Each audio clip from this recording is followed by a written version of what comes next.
Hello, and welcome to the Tech and EdTech podcast. I'm your host, Laura Hakala, and today's episode is called Resilient Workforces, Building a Workforce That Bends, Not Breaks. My guest today is Bijal Shah, CEO and Board Director at Guild. Bijal, welcome, and thank you so much for joining me today. Thank you so much for having me. So to begin, would you share some details about yourself and the journey that brought you to your current role with Guild? Of course, yes. As you mentioned, I'm Bijal. I'm the CEO of Guild. Guild works with leading employers across the country to help upskill and reskill their workforce so that they're prepared for the future of work. We help ensure that individuals get the learning and credentials they need so that they are available and have the skills to be placed in jobs that are much needed by our employer partners. I got to Guild via working at a variety of different companies, actually outside of the education sector. I worked in consulting and payments, and then in consumer technology, and eventually made my way to Guild and was super inspired by the mission of unlocking opportunity for America's workforce. Well, thank you again. And I'm so thrilled to have you here with me today for this conversation. So let's dive right in. So we wanted to talk about building a resilient workforce. So what do you see as the most pressing skill gaps preventing today's workforce from being truly resilient? And how do you systematically identify them? So, when we think about skills gaps, if you take the macro environment and just zoom out for a second, two-thirds of employers cite that gaps driven by AI, automation, and the demographic shifts that are happening just with baby boomers exiting the workforce and a younger generation arriving, they are real barriers to performance. And so our goal is to help make sure that we are identifying those critical skills gaps, that we're helping to enable humans with those durable skills like adaptability and leadership that are critical for creating a resilient workforce, and that we actually get workers the skills that are needed to be able to be employed tomorrow. So, in the healthcare sector, hard to fill roles look like patient facing roles, whether they're phlebotomists, medical assistants, radiology techs, making sure we're actually getting individuals skilled in the jobs that are needed. In retail, if you look at the opportunity, there is a real need for leadership and growing leadership inside of organizations that actually enable people who are on the front lines and understand customers and what their needs are to continue to elevate and grow to help build the future leadership of an organization. And that's generally not where leadership training tends to focus. And so our goal is to help make sure that we are focused on what is really relevant for broad swaths of the workforce and the population.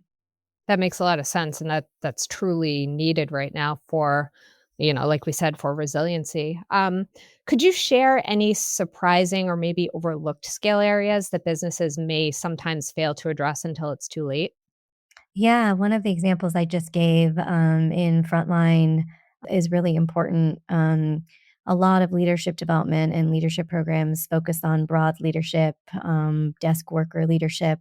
But when you think about who you need leading the workforce that is closest to your customer and where, the future of jobs are headed and how much customer centricity and empathy and the ability to connect with others is going to matter in the future, having the ability to focus on what is important for that frontline leader, how they lead, how they make decisions, how they rally a workforce where jobs and time of day and the flexibility that's required and the agility that's required is really amped up. That tends to be an area that's overlooked, and Guild really tries to help surface those types of gaps so that we can create very specific solutions for our employer partners. That leads me pretty nicely into what I want to ask you next, which is, to me, a big part about resilience begins with a shift in mindset. And what you were just talking about in terms of flexibility and adaptability, that all very well aligns with a shift in mindset. So, how do you measure a shift from being kind of like a one and done training mindset to more of a culture of continuous development or even lifelong learning? Yeah, I mean, one of the ways that we do that is by really focusing on signals that we think are important related to driving mobility inside an organization. So, guild learners who go through programs are 3.5 times more likely to get promoted than their peers are. And 80% of our learners are enrolled in career aligned programs. And when we say career aligned, we mean where there really are pathways available and mobility opportunities exist inside of that organization. And so that helps us by tracking that over time. We have the ability to ensure that we are actually driving continuous improvement and continuous movement for these employees. That's really important to help prepare prepare individuals with kind of a future-proof strategy for skills acquisition. So let's talk about that next. How do you balance, the need for immediate skills, such as, you mentioned earlier, there's a surge in AI related roles right now with more longer term foundational skills, and you mentioned things like adaptability and leadership. How do you balance between those two different demands? I think the best way to balance what you're really describing is needing to balance short term needs with long term abilities. And I think one of the best way to actually manage that is through stackable learning pathways. So when you think about stackability, the goal with stackability is to break things down into bite size or more achievable parts so that individuals have the ability to learn, get the skills, and then show proof of their ability to have acquired those skills. And that's great to help people move more quickly in terms of mobility opportunities. But in order to actually have individuals who can be adaptable and flexible and problem solve in many different environments and circumstances, they need that ability to stack those things into longer form programs. And so we think about that by enabling things like stackable learning, and our AI skilling bundle is a really good example. With the surge in AI, we have skills bundles, and the goal is to help 112 million frontline workers who are going to be impacted by automation actually get these skills and utilize them in conjunction with problem solving and communication skills so that they have the ability to package those things together in a way that is both good for the near term and what employers need, but also good for the long term in terms of ensuring that they have the skills required to continue to rise the ranks, to continue to be successful in different job opportunities, and so that they can continue to be adaptable and flexible. So that strategy that you just mentioned, that shows that you and your company obviously have a lot of foresight, in terms of anticipating needs. So what tactics do you recommend in terms of anticipating changes in the labor market so that companies aren't constantly playing catch up? We all want that kind of magic 8 ball that's gonna predict the future for us. So are there any tools or tricks that you can share with us? Yeah, I would say two things in particular. The first is that you have to recognize that a macro shift is coming and it's already started.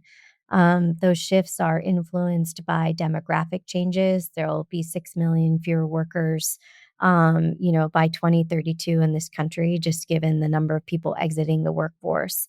You have AI really changing the scope of jobs that are required go forward and what skills are needed in those jobs. And so, if you kind of combine those macro trends, it can feel daunting to say, great, I'm not sure how things are going to play out. So, what should I be doing? And I think there are very practical things employers can do. And we see some of the leading employers do this. You know what jobs are going to exist for the next 18 to 24 months. You know which pathways and which functions are business critical to helping drive revenue inside of your organization, to keep your stores open, to keep your beds filled, to make sure the manufacturing line continues to operate. If you start with that and decide and figure out which pathways are most important, you can then create career aligned pathways and make sure that you have the skilling and education required to actually map into those pathways and move employees who are not in those pathways into those pathways. I think that's a very practical thing that employers can be doing today that doesn't require a lot of technical work, a lot of pontificating. You know your business better than anyone else does. You know what your talent needs are. This is about putting one foot in front of the other and making those moves and making those changes. Yeah, and then probably a matter of finding the right partners to help support with any gaps or training needs that you identify as part of that, you know, research and knowledge that you already have of your company. Um, so I think that many ed tech providers and training organizations tend to struggle to move from, that vendor status to being more of a true strategic partner, which I think is oftentimes the goal. So, what's your approach to deeply understanding those employer needs and customizing solutions?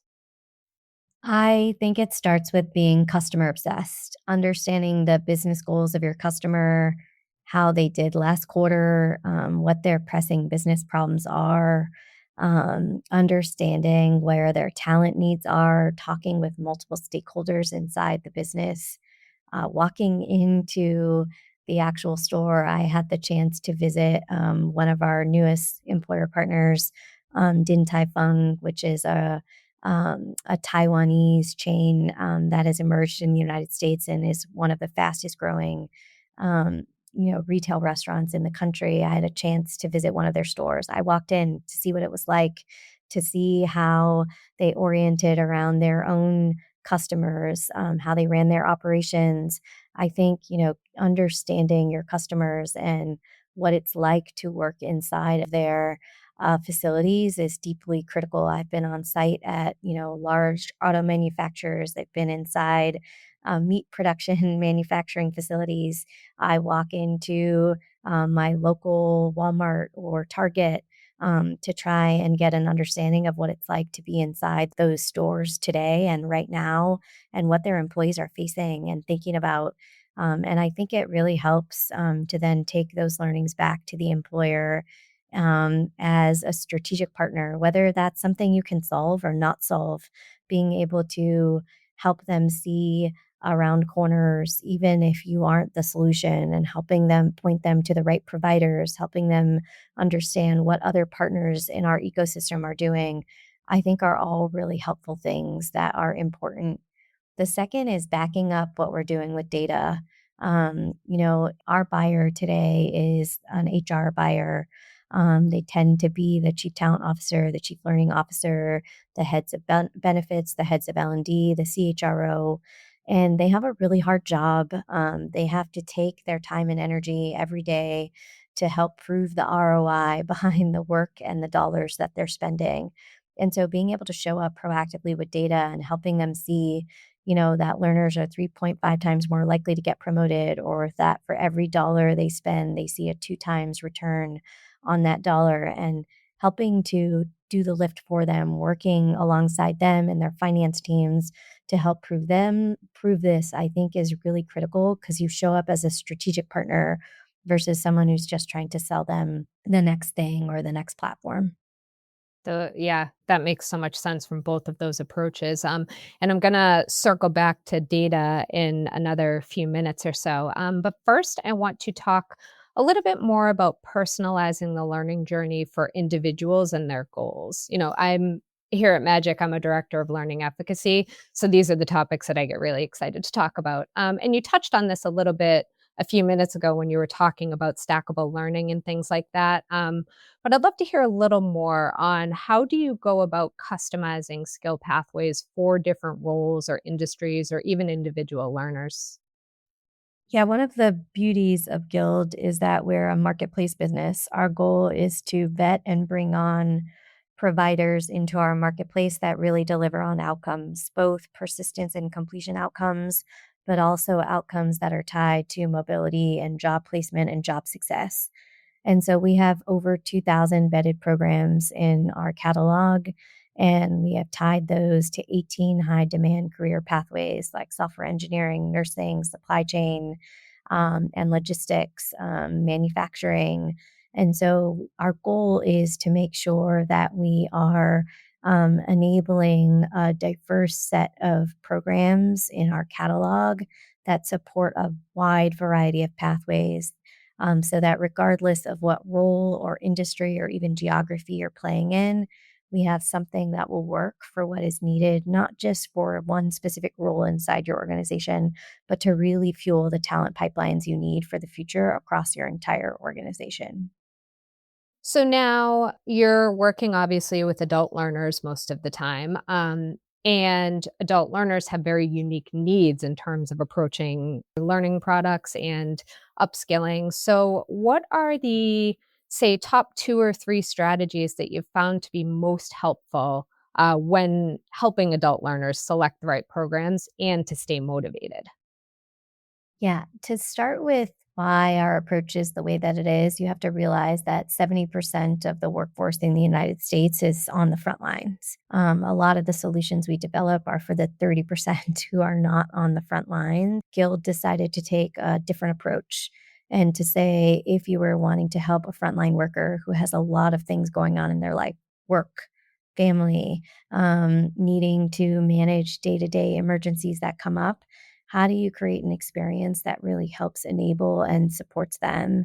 And so the first is providing career aligned enrollment and growth coaching.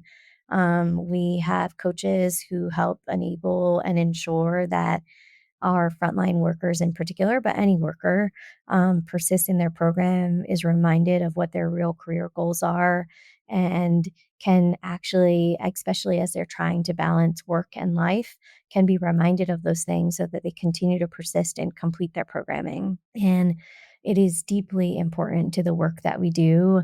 And not everyone takes advantage of it.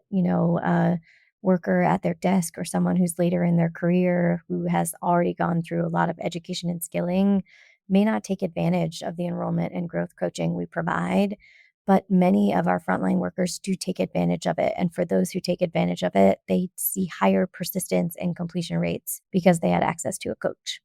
That makes sense. So I understand that Guild partners with Lightcast for a standardized skills taxonomy. Why is that important for employer buy in, and how does it ensure consistency across different roles and industries?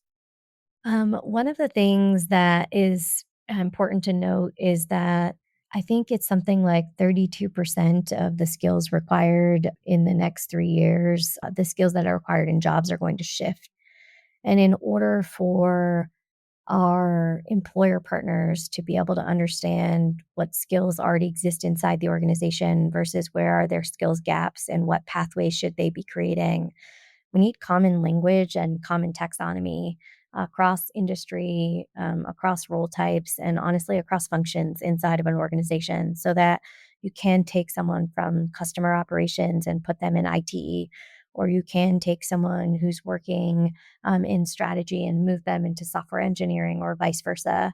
And when employers don't have that type of common language or consistency, it's really hard to look across your workforce and identify where is latent talent, how is that talent building the skills that they need? And how do we actually take those individuals when they've completed the skilling that they have and move them as quickly as possible into roles that are available inside the organization? And we've noticed that when it's done right, strategic skilling investments can increase profitability inside of an organization by more than 10%. But it has to be rooted in the right data, and you have to be able to work nimbly to actually understand what skills people have, what skills they're acquiring, and then when they're ready to move. So that leads me again very nicely into my next question. And I did promise it would circle back to data in a little bit. So I would say that we are living in a very data driven moment right now, and most organizations and individuals really need access to data so that they can make those important data driven decisions. Can you give me maybe a concrete example of how data, either real time or otherwise, helps companies predict and close skill gaps before they become critical? Yeah, one really great example, and just to make it very concrete for you, is in healthcare. We have one of our partners is OSF Health, and they used our data to help identify a looming talent shortage they saw, specifically inside of nursing. And then they also used our platform and were able to see a 42% uptick in nursing enrollments after tailoring a program to actually close the gap. So, understanding why folks weren't enrolling in nursing programs, identifying where there was talent inside the organization who might be ready to embark on those programs, and then creating stackable pathways so that people weren't biting off a BSN in nursing right away, but could actually move into the right pathways and go on a journey. So they eventually got their nursing degree, and be able to actually change and drive mobility inside the organization along the way as they enrolled in these programs. Oh, that's awesome. That's such a great success story, and you make it sound so simple. I think um, it requires, I do think it requires being pragmatic and being really willing to put one foot in front of the other. And one thing I do see is organizations getting really paralyzed by trying to find the perfect data or the right data or needing all the data. And look, skills taxonomies and skills and the jobs are changing so quickly that if you wait for perfect, I think you're going to miss the opportunity. that is such an important reminder. I think a lot of us tend to be guilty of falling into that trap of not wanting to operate from an area of uncertainty, especially when so many people are looking for data to help them make their decisions. And sometimes you just have to operate with what's good enough or what's available in this moment so you don't miss the moment. So, what kind of insights are you providing to employers, and how do they use that data to shape future workforce strategies, whether that's in something like succession planning or pivoting to new market opportunities? Yeah, we're really concrete on the data we provide back to our employer partners. So the first, like we just talked about in partnership with Lightcast, skills gained data. So what did you actually gain, um, or what were you enrolled in, and what were you learning through the process of going through our programs? The second is internal mobility data. How do we show you who's enrolled in what program and where they move to inside the organization, likely while still enrolled in that program because they already started gaining skills. We could prove that they were gaining those skills and they were ready to move into the next step, even though there might be 5 steps in the process. We help our employers better understand upticks in retention. How much longer are employees staying inside the organization who are in guild programs versus those who are not? We help them look at wage growth data. So, what impact are you actually having on your workers by investing in their education and helping them actually move into other job opportunities? And then, most importantly, program ROI. Employers will invest in something like Guild if they can see the benefits, and not the cost saving benefits, the real benefits on driving increased revenue and productivity inside the organization. And so, how do we help partner with them and their finance organization to showcase the program ROI and what it's doing for the organization, both in a very tangible way? But then, if you sit in my shoes, you have the luxury and the privilege, I think, of listening to amazing learner stories and opportunities that got created by employers investing in, deep skilling and learning for their employee populations and the confidence boost it has, the actual mobility that it drove, the hunger that is released.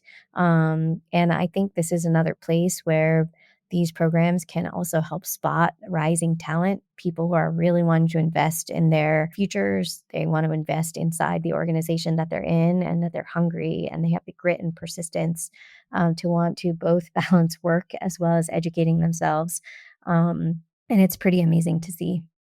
Yeah, and then I would imagine that just leads to further employee retention because they see growth for themselves. And if you're allowing them to do those skill transfers and skill pivots, then they're going to be even more loyal. And that just benefits the individual as well as the organization that they're working for. That's right. So, Guild obviously has a lot of proven successes in these areas. What metrics should ed tech platforms be collecting in order to show that genuine learner progress and the return of investment for their corporate partners? Yeah, I spend a lot of time with HR leaders, and kind of one of the first metrics they cite is engagement rates of, the number of people who are like logging into a platform. And that's really helpful to know that people are, exploring or understanding. But I would say that that's probably like a rudimentary thing that is good to know, but probably isn't driving the business results at the end of the day. The next place people tend to focus is on completion, which I think is the next stage of, okay, right, you engage. Now, did you complete? which is really helpful in terms of ensuring that the content is engaging, that people find it relevant, that they keep going, that they're likely learning something because they're completing. But I think where it starts to get really interesting is when you can marry that completion with things like tracking internal promotions, wage gains, business impact, productivity increases. And so I would encourage, ed tech platforms are doing really incredible things, but I would encourage them to really look at how you can go beyond just course completion or engagement data so that you are really showing and proving the ROI for your employer partners. So taking a more holistic approach to looking not just at their completion data, but really what impact does this have on their career, on their life? Because ultimately that's what we're trying to help support. Yep. All right. So I thought it would be fun to close with a lightning round. So these are some quick and easy questions that I'd just love your take on. So, ready? Yeah, I am. All right. So, what is one practice, maybe something that's often overlooked, that yields strong results when upskilling and reskilling programs? One of the things that I'm most excited about and that I think is really needed, especially as you look at kind of the shakeup that's happening in higher ed, is translating on the job training into college credit. We helped convert nearly 30,000 hours of work based learning into credit in the last year. It saves money for the employee, the employer, and actually gives a confidence boost to the employee that they have the ability to be successful as they take on more challenging educational journeys. Awesome. And besides your own platform, what emerging tech trend or tool excites you the most for workforce transformation?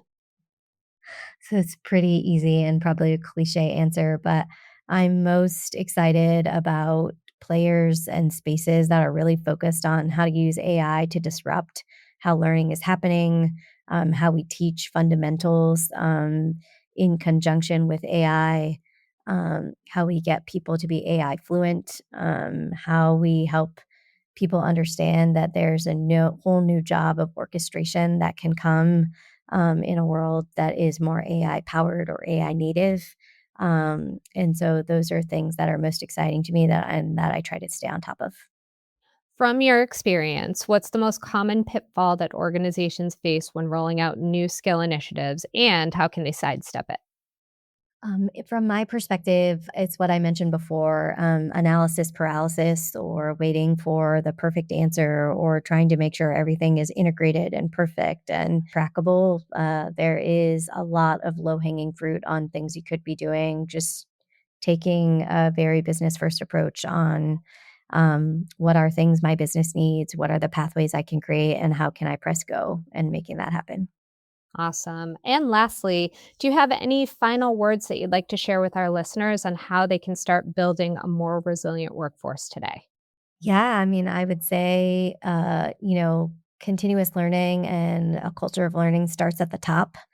And so spending the time yourself of becoming more, AI native as an example, or spending time on continuous learning, I think really sets the tone and tenor for the rest of the business. And so I would make sure that you are thinking about how you are staying resilient and adaptable and utilizing the latest tools and technologies, and then imparting those examples and ideas onto your business. I couldn't agree more. Thank you so much for all of those insights that you've shared and for your time in chatting with me today, Bijal. I really appreciate it. Thank you. Thank you for having me. I really enjoyed this conversation. Thank you so much. And on behalf of Magic EdTech, thank you all for joining us on this episode of Tech in